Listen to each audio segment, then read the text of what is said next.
te fàtte boobu ku fi nekk te fàtte si bopp di nga am problème ndax Sénégal dañuy fàtte démb barkeb sëñ Bamba dañuy fàtte démb. yàlla nangul ci barkeb Serigne Touba bu doon ni benn bayit lañ fi jàng képp itam suñ borom mën na koo nangu tasaare ko ñi nu jiitu ñu di leen ci fàttaliku ak nun ñii des seen ginnaaw ñépp suñ borom mën nañu cee xéewal yàlla nañu ci fàggul lu kawe suñu njort. annoncé nañ léegi Serigne Mouhamadou Mamoun Amar sunu xarit la sunu wóllëru la barki démb rek lañ doon jokkoo ndax yàlla daf noo boole woon ci jëmm joo xam ne mooy Serigne Mouhamadou Samb kenn ku nekk xamante ni sëñ Ablaye Fall Ndar moo doon sëriñam lii ma leen junñee léegi sëñ Modou Abdoulaye mën na leen ko far leeral ndax lu baax la. Modou bi mu fi bàyyi ko kenn ci ay soxnaam yi mu doon denc moo dem ba sëñ Modou Abdoulaye Fall ne ko li des ci sama dund dama bëggoon nga yëkkati ko joxal ma ko sëñ Fallou Ndiaye ndax mbooleem ñi fi mu wutuma Samb yëg naa ne fa ma Modou féete woon mën na maa féete foofee mbaa fu ko raw billaay yooyu tànk moo taxoon sëñ Modou Abdoulaye dox ba ñëw toog sama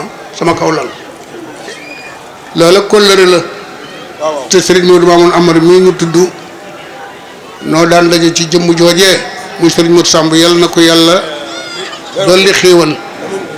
dañuy waxtaan ak sëñ Ablaye Sarr bu Ndar ma jàngal ko ba asamaan set ñu dem ci néeg bu mu di ma téye ci ndekki waaye ci biir waxtaan wi ne na ma sëñ Fallou Ndiaye ma ne ko Mbàkke mu ne ma xale yi xamuñu Modou Samb ma ne ko déedéet xamuñu ko kay waaye jëmm ju yàlla man loo woon am njàng ngoogee ku xamum njàng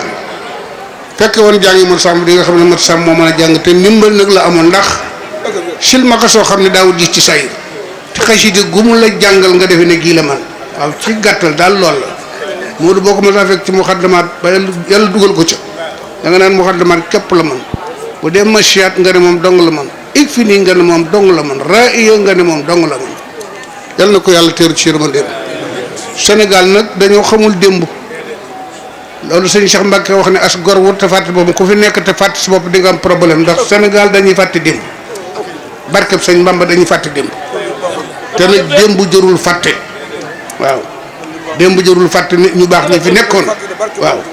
nit ñu baax ñi fi nekkoon man sama bopp taxut ndax li des ci sama adduna yàlla moo ko yor te rafet naa ci njort waaye nag seetlu naa ne ñuy fàtte démb lañu waaw waaye démb jërul fàtte ko la rek ginnaaw lay féete waaye jànkat jaar na fi ba tey yal leen yàlla teeru ci ajjanam ju kawe ja loolu dong nag lañ leen deseel kon nag bada sëñ bi ne woon na ma boo jàngee ba noppi rek xaw ma nangam kon nag nangam mi ko